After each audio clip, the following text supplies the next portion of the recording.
Hmm,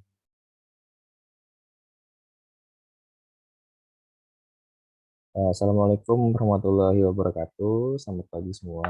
Semoga dalam keadaan sehat ya. Untuk hari ini kita akan melanjutkan materi yang kemarin, yaitu manfaatan sumber daya alam dengan prinsip-prinsip pembangunan berkelanjutan. Nah, sebelum memulai pembelajaran hari ini, ada baiknya kita berdoa menurut agama dan kepercayaan masing-masing. Silakan, siapa yang ingin memimpin doa? Anak laki, silakan.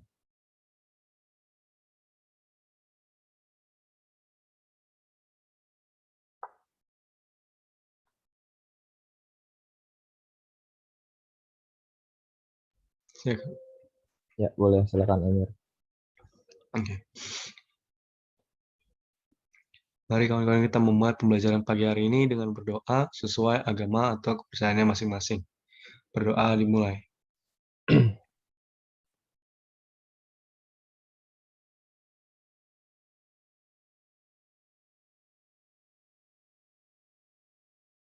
Berdoa selesai. Ya, terima kasih Emir. Nah, nah, kan kemarin kita sudah membahas tentang banyak eh, sumber daya alam ya, pemanfaatannya, terus jenis-jenisnya, persebarannya juga. Nah, eh, karena itu saya ingin bertanya, sebenarnya itu sumber daya alam itu fungsinya untuk apa sih? Ada yang tahu?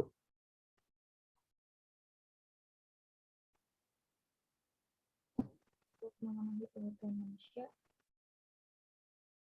Iya, siapa tadi? Maaf, suara kecil. dan kausan Kak, Iya, Sosan, apa tadi? untuk memenuhi kebutuhan manusia. Iya, betul. Ada yang lain selain itu?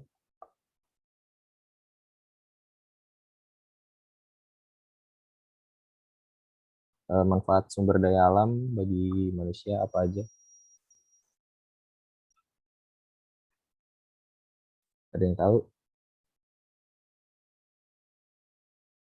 Mungkin Dias mau menjawab? Sebagai sumber kehidupan untuk makhluk hidup lainnya, contohnya itu manusia. Bisa Ya, untuk makanan, minuman, atau bahkan bahan bakar. ya betul, betul sekali Dias. Jadi ya betul pemanfaatan apa sumber daya alam itu bermanfaat sebagai bisa dibilang penopang pembangunan ya, pembangunan manusia entah untuk makan, kemudian tempat tinggal, lalu apa pakaian dan lain-lain seperti itu. Nah, lalu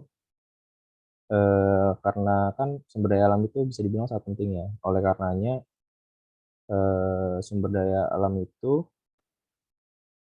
apa penggunaannya itu kita harus mengingat kalau pentingnya sumber daya alam untuk pembangunan yang berkelanjutan gitu. Supaya generasi yang selanjutnya itu dapat merasakan apa yang kita rasakan pada saat ini. Nah, ngomong-ngomong tentang pembangunan berkelanjutan, apakah ada yang tahu pengertian pembangunan berkelanjutan itu apa?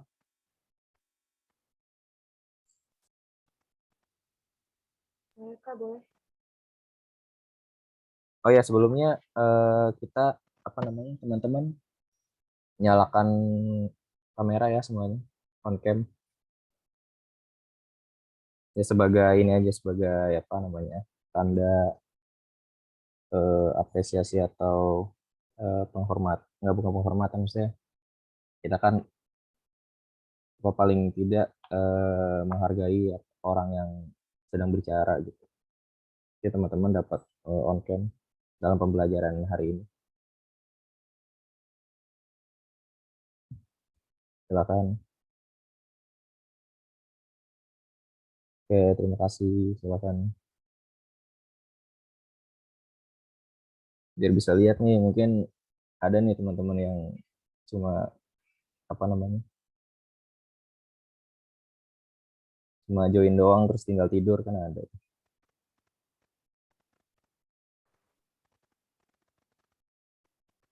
Ya semuanya on cam ya. Kalau terima kasih. Sembari menunggu mungkin yang teman-teman yang lain on cam, saya bertanya tadi. Ada yang tahu nggak di sini pengertian atau apa sih pembangunan berkelanjutan itu? Tadi ada yang mau jawab siapa? Siapa? Silakan. Pembangunan berkelanjutan adalah upaya sadar dan terencana yang memadukan aspek lingkungan hidup, sosial, dan ekonomi ke dalam strategi pembangunan untuk menjamin keutuhan lingkungan hidup, serta keselamatan, kemampuan, kesejahteraan, dan mutu hidup generasi masa kini dan generasi masa depan.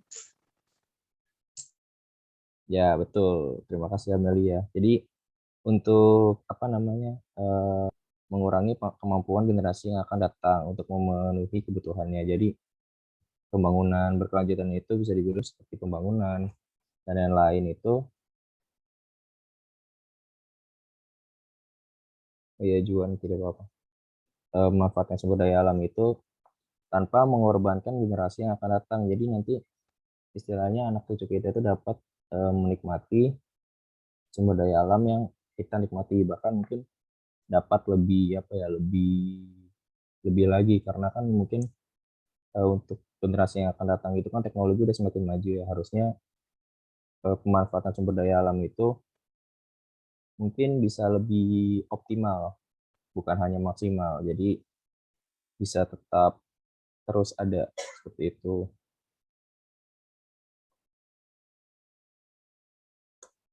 Nah, untuk istilah pembangunan berkelanjutan ini awalnya itu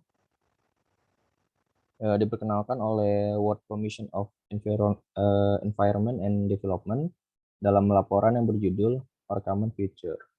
Jadi awalnya itu istilahnya itu dari komisi ini.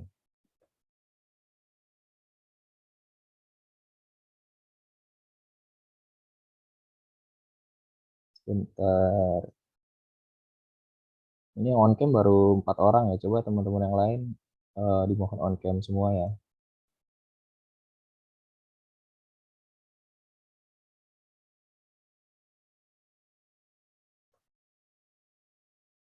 Kemudian dalam pembangunan berkelanjutan ini ada 5 prinsip utama. Ada yang bisa nyebutin nggak apa aja?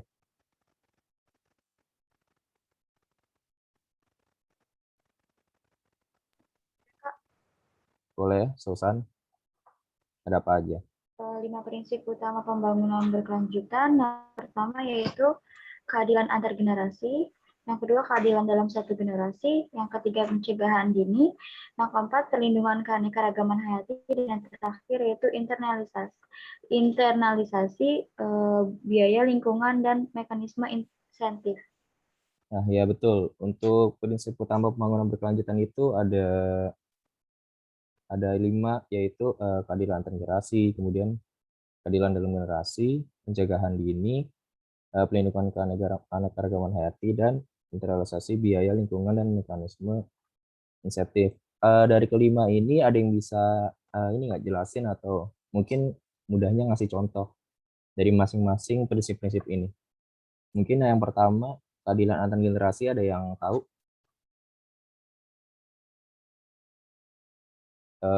Ini tuh maksudnya apa atau contohnya apa? Mungkin ada yang bisa jawab atau jelaskan?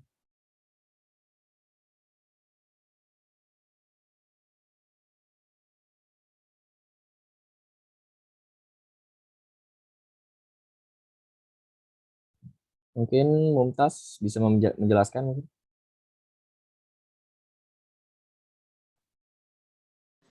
Sebentar, Kak. Oke.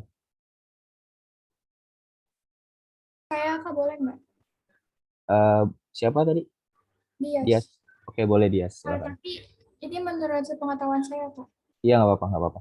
Menurut saya, prinsip keadilan antar generasi itu kan prinsip-prinsip pembangunan berkelanjutan itu harus mementingkan generasi selanjutnya, tidak hanya generasi saat ini, tapi dia juga harus mementingkan generasi sebelumnya dan selanjutnya. Gitu. Nah, ya betul banget. Jadi kalau untuk keadilan antar generasi ini kan untuk pembangunan berkelanjutan aja kita harus mementingkan atau bisa dibilang kita harus bersikap bijak terhadap generasi yang akan datang. Jadi kita tuh harus semua semua manusia itu memiliki hak untuk memanfaatkan sumber daya alam, baik generasi sekarang maupun generasi yang akan datang. Jadi antar generasi ini seharusnya harus sama-sama bijak. Jadi nanti generasi yang akan datang itu dapat merasakan manfaat sumber daya alam itu, dan nanti yang generasi yang akan datang tidak saling menyalahkan. Jadi tidak menyalahkan generasi yang sekarang. Nah, seperti itu. Betul untuk jawaban dia. Nah, untuk yang kedua, keadaan dalam satu generasi itu ada yang bisa menjelaskan itu apa?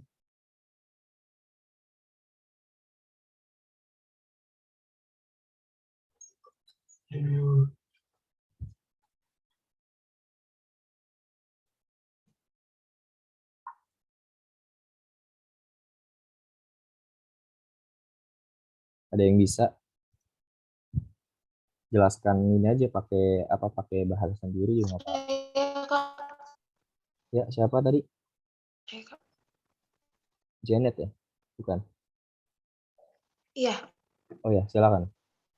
menurut saya keadilan dalam satu generasi itu berarti keadilan di dalam sebuah generasi di mana beban permasalahan lingkungan harus dipikul bersama oleh masyarakat dalam satu generasi, Kak. Ya, betul. Kalau yang betul banget tadi Janet, makasih. Jadi untuk kalau keadaan antar generasi kan dia dari dua generasi yang beda ya. Jadi antara satu generasi dan generasi lain itu sebenarnya memiliki hak yang sama dan juga kewajiban yang sama supaya tidak saling menyalahkan. Nah, untuk keadaan satu generasi ini seperti yang tadi dijelaskan oleh Janet. Jadi untuk satu generasi itu kan sama-sama memiliki permasalahan yang sama dan itu harus diselesaikan bersama, seperti itu. Mungkin untuk sisanya pencegahan dini ingin ada yang bisa menjelaskan lagi, siapa?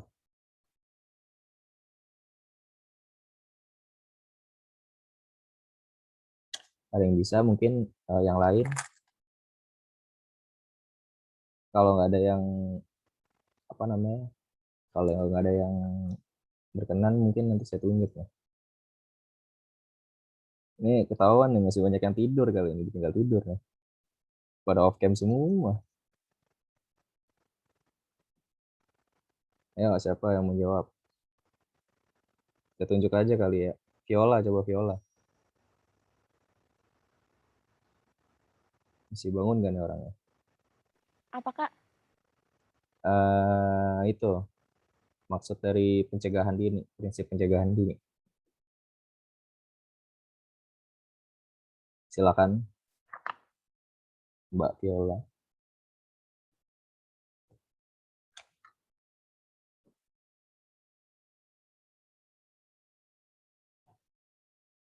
Untuk materinya ini ya dibuka ya, yang saya kasih kemarin. Kalau misalkan kemarin belum baca-baca, mungkin ya paling nggak minimal saat pembelajaran dibuka gitu.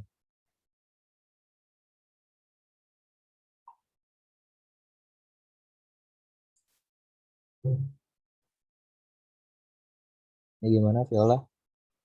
Apakah sudah nemu?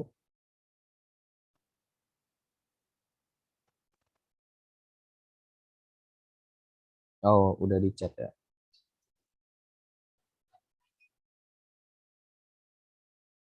Ya betul, untuk pencegahan dini itu sebenarnya setiap manusia ini kan pasti biasanya menemukan ya mungkin kalau kita melakukan ini itu dampaknya udah kelihatan gitu. Sebelum maksudnya sudah memperkirakan dampaknya itu bakal gimana parah. Nah, makanya dari prinsip pencegahan dini ini kita harus bisa dibilang mencegah dari dampak negatif dari pembangunan itu sedini mungkin. Jadi supaya efek negatifnya itu tidak terlalu besar. Nah, kemudian untuk pelindungan keanekaragaman hayati, ada yang tahu contohnya?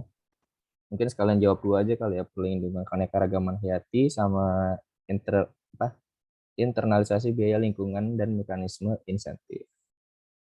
Ada yang bisa?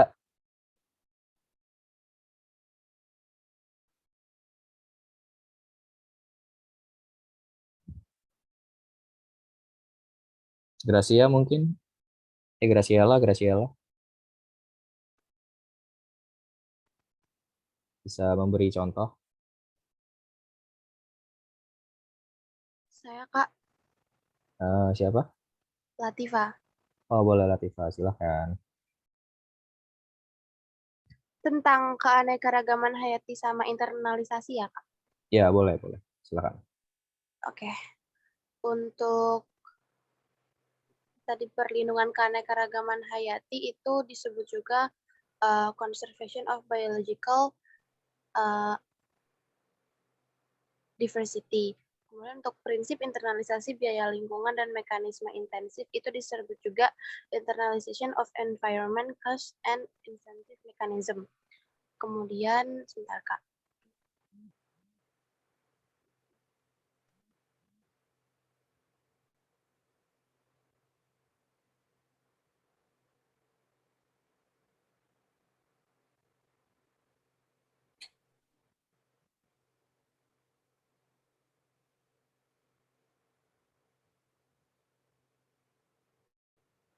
Perlindungan keanekaragaman hayati itu bisa dilakukan dengan cara membangun badan konservasi seperti taman nasional, hutan lindung dan lain sebagainya.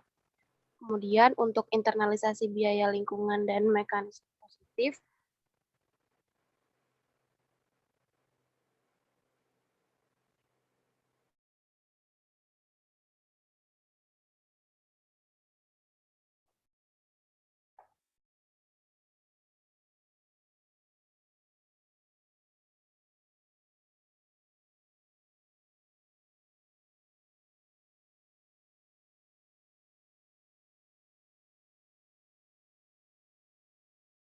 Ya, Mbak Latifah, terputus ya?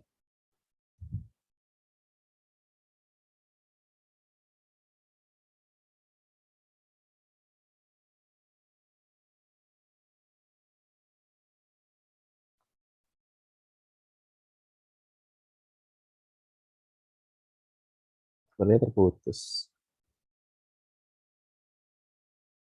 Oke, saya jelasin aja kali ya, untuk mempercepat waktu. Jadi benar untuk yang pelindungan keanekaragaman hayati itu seperti membangun pusat-pusat konservasi. Jadi untuk tujuan pelindungan keanekaragaman hayati ya seperti namanya gitu, untuk melindungi keanekaragaman hayati, baik apa namanya, baik tumbuhan maupun hewan, untuk melindungi supaya agar tidak punah. Nah, untuk internalisasi biaya lingkungan dan mekanisme insentif itu seperti jadi setiap manusia melakukan pembangunan atau pemanfaatan sumber daya alam kan biasanya mereka melakukannya dengan, nggak semua ya, biasanya oknum tertentu. Jadi melakukannya secara apa ya, secara masif gitu, kayak besar-besaran gitu, tanpa melakukan, misalkan tanpa menggunakan AMDAL, ada kayak gitu, tanpa apa, tanpa memikirkan tentang lingkungan gitu. Itu biasanya pemerintah itu melakukan kayak charge gitu biaya dalam kegiatan tersebut untuk internalisasi biaya lingkungan gitu. Nah, kemudian untuk mekanisme insentif itu jadi kan dalam suatu pembangunan atau pemanfaatan sumber daya alam itu biasanya ada apa ya, ada masyarakat yang tinggal di daerah situ. Nah, masyarakat itu kan biasanya dapat mengalami dampak. Nah, itu biasanya disebut mekanisme insentif. Jadi penggantian rugi gitu, ganti rugi gitu, kepada masyarakat atas pembangunan atau pembangunan yang dilakukan suatu orang atau perusahaan di sana, seperti itu. Kemudian next. Nah, untuk paradigma pembangunan berkelanjutan ini ada dua konsep kunci ya. Ada yang bisa sebutin ada apa aja? Untuk dua konsep kunci paradigma pembangunan. Yo, siapa? Silahkan. Saya, Kak. Siapa? Janet ya? Iya. Ya, boleh, silahkan. Yang pertama ada konsep kebutuhan untuk kehidupan yang lebih baik, khususnya kaum miskin di dunia. Nah, yang kedua ada gagasan keterbatasan kemampuan lingkungan untuk memenuhi kebutuhan sekarang dan masa depan. Ya, betul banget. Tahuan nih materi dibaca nih. Pertama ada konsep kebutuhan untuk kehidupan yang lebih baik ya, karena ya manusia kan bisa dibilang makhluk yang tidak berkecukupan ya. Maksudnya ya walaupun mereka udah punya barang A, pengen barang B, punya barang B, pengen punya barang C. Jadi bisa dibilang pengen mendapatkan lebih, khususnya mungkin manusia yang bisa dibilang memiliki memiliki tingkat sosial menengah ke bawah. Kemudian untuk gagasan keterbatasan kemampuan lingkungan untuk memenuhi kebutuhan yang sekarang masa depan. Jadi seperti yang dijelaskan pada materi-materi awal juga kan, lingkungan juga memiliki keterbatasan ya. Ada sumber daya alam yang dapat diperbaharui dan juga tidak dapat diperbaharui kan. Nah, bahkan untuk sumber daya alam yang dapat diperbaharui pun jika penggunaannya tidak bijaksana, misalkan digunakan terus-menerus atau manfaatannya itu digunakan secara masif atau besar-besaran tanpa melakukan, misalkan jika kita menebang pohon tapi tanpa melihat faktor-faktor lain, misalkan tanpa menggunakan metode tebang pilih atau menggunakan reboisasi, lama-lama juga mungkin pohon juga bakal habis, walaupun pohon kan merupakan sumber daya alam biotik yang dapat diperbaharui gitu. Kemudian di sini ada yang namanya konferensi tingkat tinggi yang biasa dilakukan oleh negara-negara kan. Mungkin kalian juga tahu kan. Nah, konferensi tingkat tinggi ini beberapa juga sudah membicarakan atau membahas tentang pembangunan berkelanjutan. Yang pertama ada konferensi tingkat tinggi bumi di Rio de Janeiro pada 1992. Ada yang tahu nggak di konferensi tingkat tinggi ini yang dihasilkan apa? Membahas apa dan yang dihasilkan apa? Kak, Ya, maaf silakan. sebelumnya. Itu Iya. si Latifah mau masuk lagi, Kak. Oh, masuk lagi ya? Bukannya bisa ya? Nggak bisa katanya. Coba diulang mungkin. Soalnya di sini nggak ada yang diadmit lagi. Oke. Iya. Nggak ada nggak ada yang lagi di room. Coba mungkin sinyalnya dicek. Sudah saya admit semua sih di sini. Ya, balik untuk KTT Bumi Rio de Janeiro 1992, ada yang tahu nggak tujuan KTT ini untuk apa dan hasilnya itu apa aja? Hasil dari KTT ini. Silakan.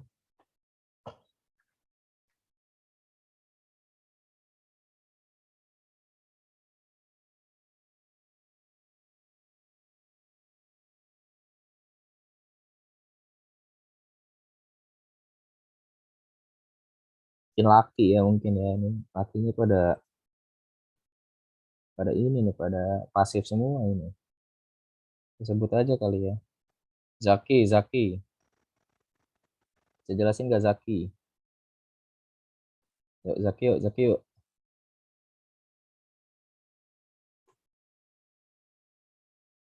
Waduh, AFK nih orang. Ayo mungkin laki yang lain siapa nih? Juan Immanuel. Saya jelasin nggak?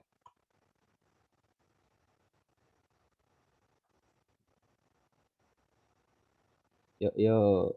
Udah kelas 11 loh kalian.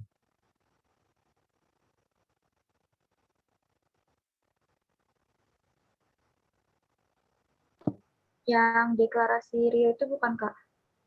Ya, deklarasi Rio 1992.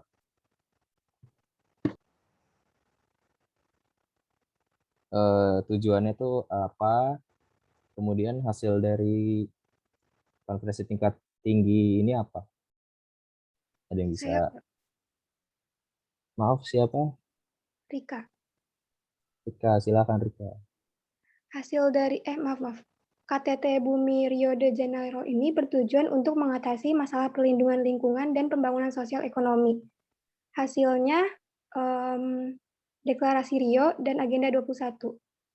Ya, betul. Untuk KTT Bumi Rio 1992 ini hasilnya itu berupa deklarasi Rio dan Agenda 21. Nah, untuk tujuannya ini untuk mengatasi masalah perlindungan lingkungan dan pembangunan sosial ekonomi. Itu seperti yang dibilang Rika. Nah, jadi untuk salah satu prinsipnya itu di KTT ini bahwa manusia itu menjadi pusat perhatian dalam pembangunan berkelanjutan. Manusia memiliki hak atas kehidupan yang sehat, produktif, dan dalam keselarasan dengan alam. Jadi selain manusia diberikan hak untuk ya segalanya ya di bumi untuk memanfaatkan sumber daya alam untuk sehat dan lain-lain.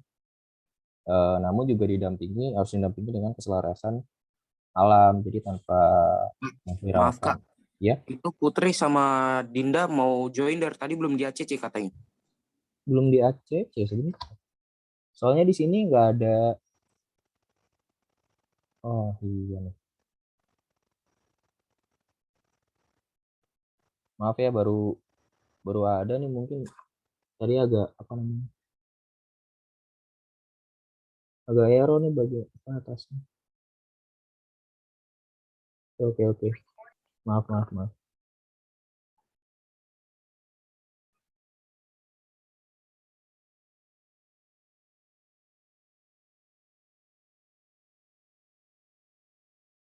Apakah udah join semua?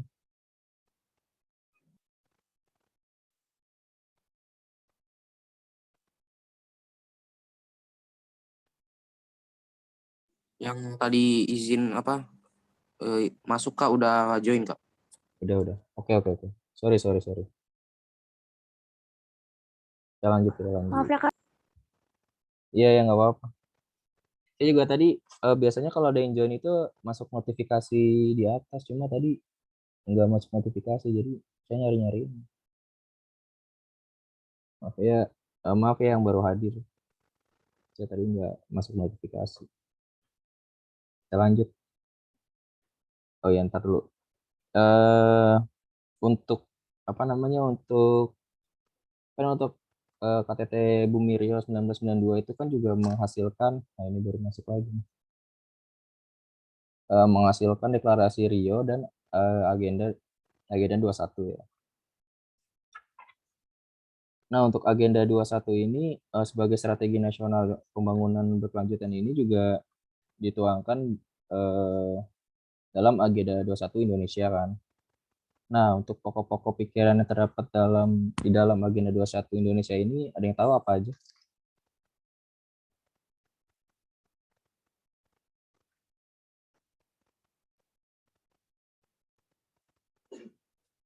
Ada yang bisa memaparkan mungkin di agenda 21 Indonesia itu mencakup apa aja hal-hal yang ada di sana.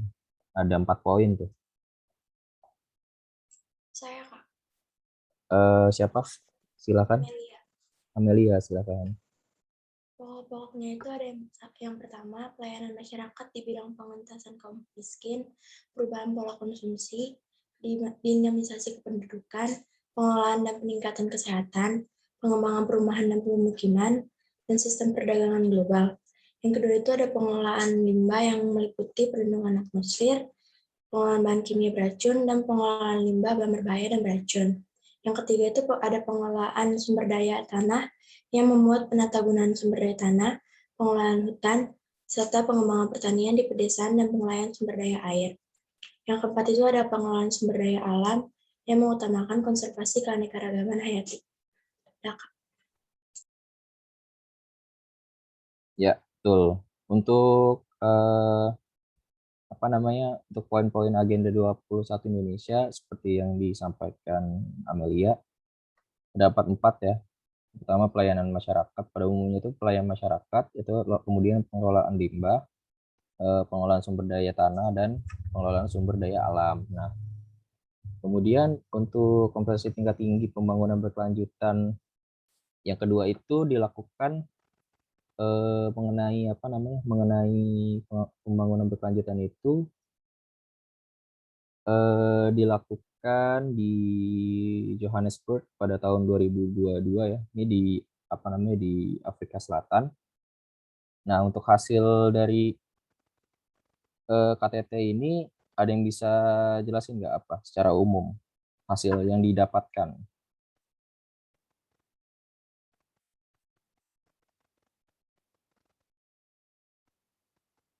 Ada yang bisa jelaskan?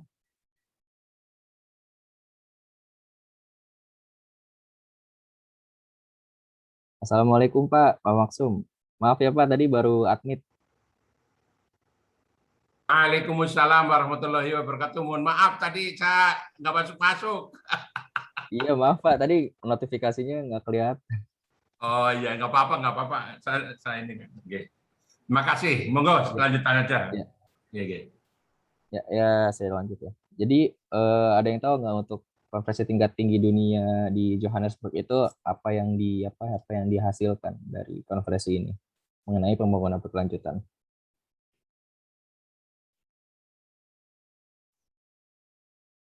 Kan biasanya setiap konferensi itu menciptakan sebuah perjanjian apa gitu. Ada yang bisa sebutkan apa hasil dari konferensi ini?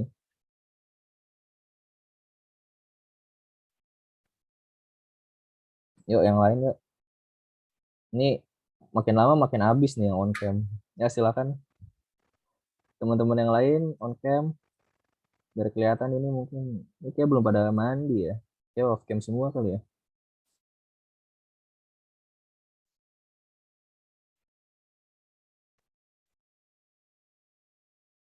Ya, saya tanya Emir deh, Emir. Ketua kelas nih. Saya tanya Emir. Hasil dari KTT Johannesburg 2002 apa, Emir?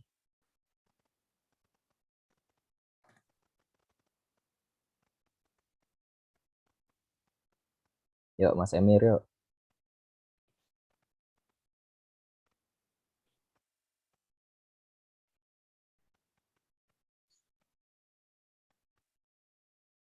Waduh. Ya pada tinggal tidur semua ini. Aduh. Materi sudah saya kasih. Siapa? Silakan. Hasil dari KTT itu iya. adalah menghasilkan dokumen The Future We Want atau masa depan yang kita inginkan. Dokumen ini menjadi arahan bagi pelaksanaan pembangunan berkelanjutan di tingkat global, regional, bahkan nasional. Bentar. Itu untuk konferensi Rio 2012 ya, Mbak Dias? Iya, Kak. Ini untuk sekarang ini yang ditanya untuk KTT Dunia Johannesburg 2002.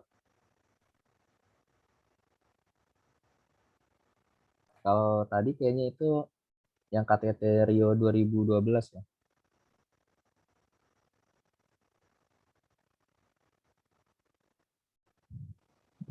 ya, Kak? Iya, Johannesburg. Hasilnya 2002. Ya, Kak? Ya, hasilnya itu dia menciptakan apa? Oh, saya bantu jawab ya, Kak? Boleh, silakan. Makasih. Untuk hasil KTT Johannesburg 2002 itu mengurangi angka kemiskinan, mengubah pola konsumsi dan produksi yang tidak berkelanjutan, melindungi dan mengelola sumber daya alam sebagai basis pembangunan ekonomi dan sosial, pelaksanaan tata kelola pemerintahan yang baik dan efektif, atau good governance. Terus yang kelima, upaya sungguh-sungguh atau concerted efforts di tingkat global, termasuk di antara para pelaku utama seperti perwakilan negara-negara wilayah, badan-badan PBB, multinational development banks, dan kelompok masyarakat sipil. Dan yang terakhir adalah kelembagaan di tingkat nasional yang kuat dan partisipatif untuk mengharus utamakan pembangunan berkelanjutan. Sudah, Pak. Ya, betul, Mas Felix ya. Terima kasih. Terima kasih juga tadi saudari Dias sudah membantu menjawab juga tadi.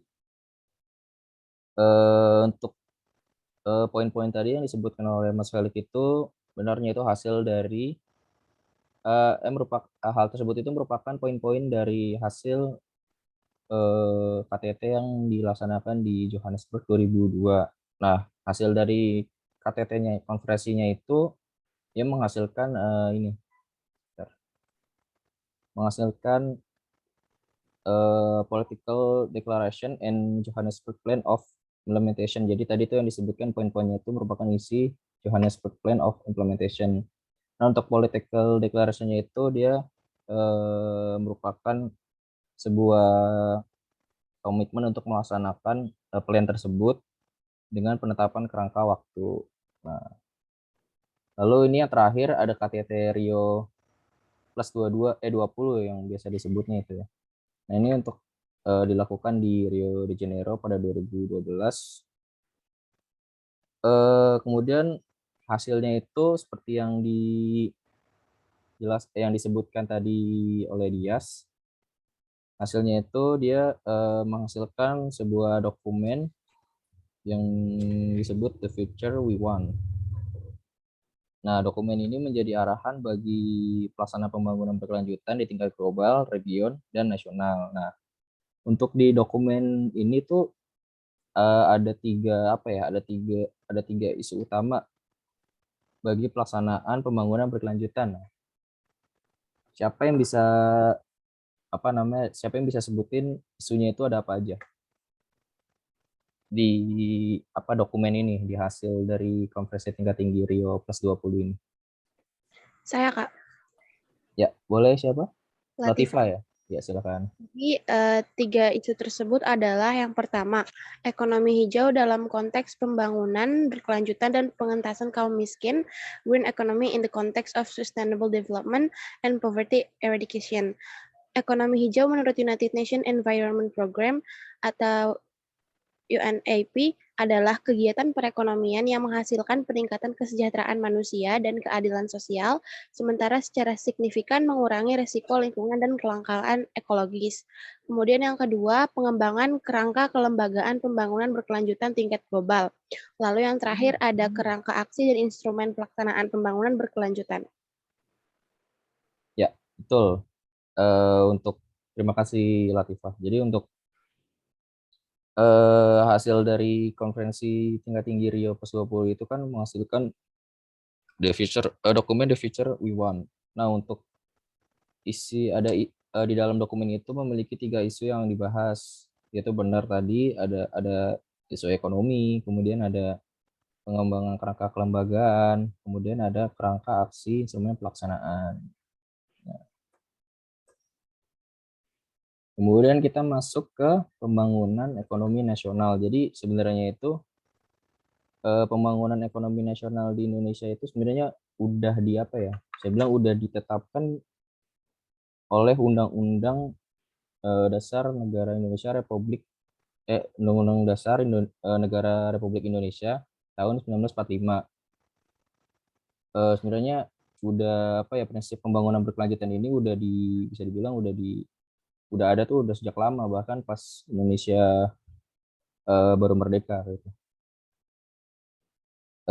Diselenggarakan berdasarkan prinsip pembangunan berkelanjutan dan berwawasan lingkungan. Nah, ada yang tahu nggak untuk undang-undang terkait pembangunan ekonomi nasional itu ada di pasal berapa? Nah, ini pelajaran. Ya, siapa silakan? Sausan ya, silakan. Ya, dalam pasal 33 ayat 4 Undang-Undang Dasar 1945. Tapi Ya, Ada amandemen. ya betul. Tahu nggak bunyinya apa?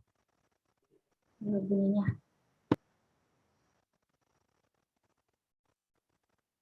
Bunyi dari pasal tersebut. Kak, saya bantu jawab bisa nggak? Boleh, silakan. Siapa? Felix ya? Iya, Ya, silakan. untuk bunyi dari pasal itu, perekonomian nasional diselenggarakan berdasar atas demokrasi ekonomi dengan prinsip kebersamaan, efisiensi, berkeadilan, berkelanjutan, berwawasan lingkungan, kemandirian, serta dengan menjaga keseimbangan, kemajuan, dan kesatuan ekonomi nasional. Sudah, Ya. Kak? Ya, betul. Terima kasih Felix dan tadi Latifa ya. Ya betul. Jadi untuk sebenarnya tuh pembangunan ekonomi nasional secara berkelanjutan itu sebenarnya udah dicetuskan Indonesia tuh udah jauh gitu, udah lama. Bahkan dicetuskannya kan di Undang-Undang Dasar gitu. Berarti kan ini sebuah apa ya, sebuah sesuatu yang sangat fundamental gitu, sangat sangat dasar gitu. Kalau udah dimasukin ke Undang-Undang Dasar itu berarti dia sangat apa ya, sangat sifatnya itu bisa dibilang sangat harus gitu, harus banget. Nah, untuk pasalnya bener ya, untuk pasal 33 itu biasanya dia mencakup tentang perekonomian. Kalau pasal 1 kan dia tentang tentang pendidikan. Kalau nggak salah 2 itu budaya, kalau 3 itu budaya itu kedua. Budaya itu kedua kalau nggak salah. Kalau ketiga itu perekonomian. Nah, untuk kemudian nah, kan kita dari tadi udah belajar tentang pemanfaatan lingkungan hidup ya, tentang berkelanjutan gitu. Nah, saya ingin bertanya sebenarnya apa aja sih cara yang dapat dilakukan untuk pemanfaatan lingkungan hidup dalam pembangunan yang berkelanjutan? Ada yang tahu nggak? Saya, Kak. Siapa? Siapa silakan. Saya, Janet ya? Catherine. Catherine. Ya silakan Catherine.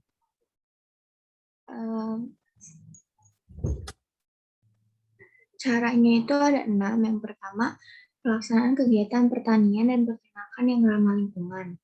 Yang kedua, pencegahan penurunan dan peningkatan serapan karbon di bidang kehutanan.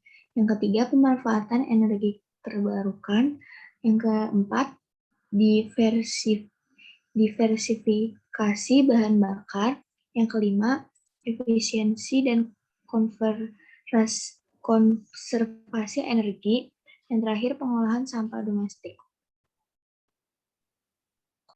Ya, betul. Untuk terima kasih Catherine. Jadi untuk sebenarnya cara yang dapat kita lakukan untuk memanfaatkan lingkungan hidup dalam pembangunan berkelanjutan itu banyak. Cuma di sini di dalam materi yang saya kasih itu ada 6 seperti yang dijelaskan Catherine. Sebenarnya pemanfaatan itu banyak sebenarnya dengan cara kita bersikap bersikap bijaksana seperti dalam memanfaatkan sumber daya alam itu juga bisa dapat merupakan cara untuk kita memanfaatkan lingkungan hidup itu dalam pembangunan yang berkelanjutan seperti melakukan reboisasi saat melakukan penebangan pohon seperti itu. Kalau yang poin-poin yang ada di materi itu sebagian umumnya aja. Nah, untuk tadi saya juga baru kepikiran tadi untuk yang undang-undang saya baru ingat kalau tidak salah itu pasal 28 itu tentang hak kebebasan berbicara, 29 itu tentang keagamaan, dan 30 itu pertahanan, 31 itu pendidikan, 32 budaya, dan 33 baru ekonomi. Itu. Ya, sekian untuk materi hari ini.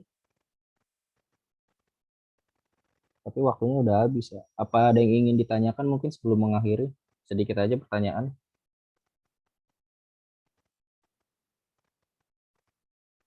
Karena waktunya sudah pas, ini sudah habis. Saya, Kak. Boleh silakan, Dias. Tadi kan mekanisme intensif itu adalah ganti rugi dari suatu pihak yang melakukan pembangunan berkelanjutan kepada masyarakat yang terkena dampak pembangunan tersebut. Nah, kalau misalnya suatu masyarakat yang mempunyai lahan pertanian, tapi lahan pertanian itu digunakan untuk pembangunan tol. Berarti itu termasuk dari mekanisme intensif ya, kalau misalnya dia mendapatkan ganti rugi dari pihak yang melakukan pembangunan itu. Ya, itu masuk. Mungkin kalau sekarang itu di pemerintahan sekarang itu mungkin sebutannya bukan ganti rugi ya, tapi ganti untung. Mungkin kalau untuk pemerintah sekarang itu kan istilah aja, sebenarnya sama aja sih.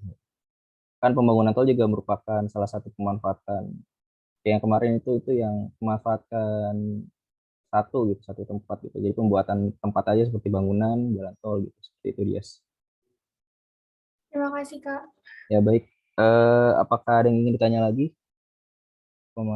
Waktu sudah menunjukkan pukul 7.50. Tidak ada ya. Sebenarnya sudah tidak ada. Mungkin karena tidak ada, saya kembalikan ke Pak Maksum.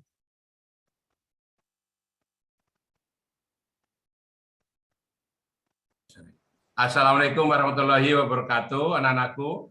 Waalaikumsalam, Pak. Terima kasih Kak Haris dan Kak Maulida yang sudah hadir, walaupun nggak kelihatan Maulidanya, tetapi saya mengucapkan banyak-banyak terima kasih yang sudah menyampaikan materi dengan cukup jelas dan sabar. Tetapi kelihatannya anaknya yang nggak masuk hari ini sekitar lebih dari 11 orang ya, Kak? Iya, Pak. Lebih dari 11 orang itu. Saya lihat, saya di data ini cukup banyak, makanya ya mohon maaf kalau di kelas PSB ini kayaknya penyakitnya belum masih kumat-kumatan itu. Jadi iya, mungkin kalau saya perhatikan juga biasanya kalau hari Jumat kan pagi ya Pak, jam 7. Ya. Biasanya kalau hari Jumat itu emang jarang ada yang masuk, bukan jarang ada yang masuk, emang lebih banyak Pak biasanya. Tetap kalau misalnya nanti memang nilainya kosong, kosongin aja Kak, biar nanti Bapak kalau memang nilainya kosong ya saya nggak mau ngasih nilai, biar yang ngasih nilai wali kelasnya barangkali. Baik. Karena mohon maaf anak-anakku, halo anak-anakku semuanya, bahwa kelas 11 itu tidak seperti kelas 10 ya nak ya, karena sudah diberi kesempatan 1,5 tahun. Andaikan misalnya memang anaknya susah dibina, ya kalau bisa dibinasakan aja nggak apa-apa kan gitu. Toh juga sudah diberi kesempatan, sudah cukup lama, dikasih hati, malah golong pelok istilahnya. Oleh karena itu saya juga sangat malu pada Kak Haris karena anak-anaknya kok ya nggak masuk kok banyak banget kan gitu. Itu saja Kak Haris. Dan anak-anakku yang rajin tetap pertahankan rajinnya karena masalah yang rajin insya Allah Bapak juga nggak lupa karena Bapak setiap hari situ masuk saya selalu ngabsen satu persatu, saya plototin nama-namanya kan gitu. Artinya nggak lepas dari itu sehingga saya selalu ada datanya. Nanti andaikan di akhir semester misalnya memang anak itu nggak ikut, ini ya saya nggak mau ngasih nilai gitu.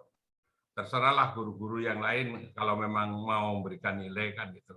Itu saja yang saya ini kan, dan tolong tugas-tugasnya dikerjakan supaya punya nilai, baik itu nilai pengetahuan maupun nilai keterampilan dan nilai sosialnya yaitu keimanan.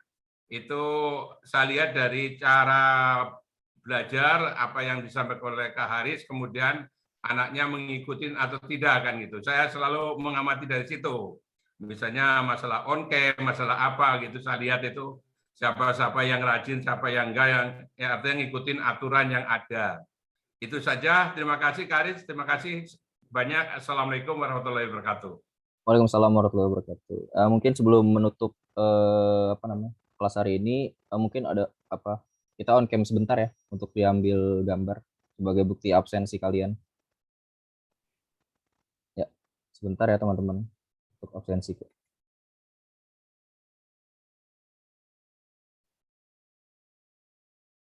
On cam sebentar.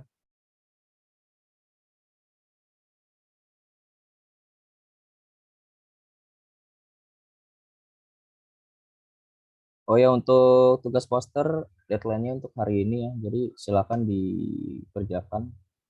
Dan saya juga sekarang mungkin udah nggak akan kuis-kuis lagi. Mungkin kalau itu dianggap agak memberatkan kalian.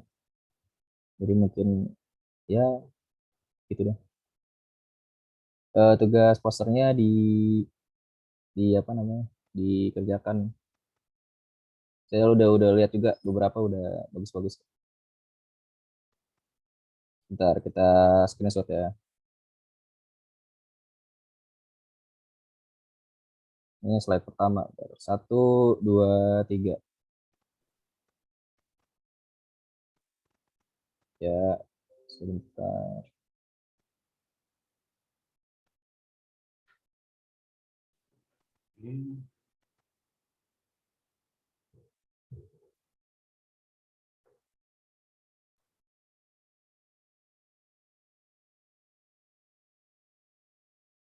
Bentar.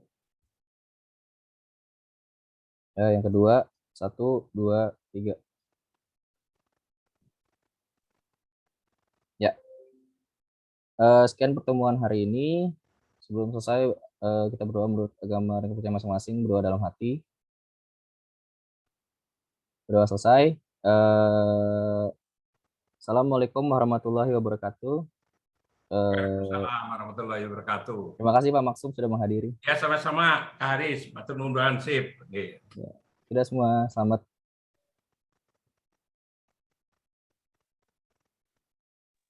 Makasih Kak. Ya. Terima kasih, Kak. Makasih Terima Kak. kasih Kak. Masih, Kak.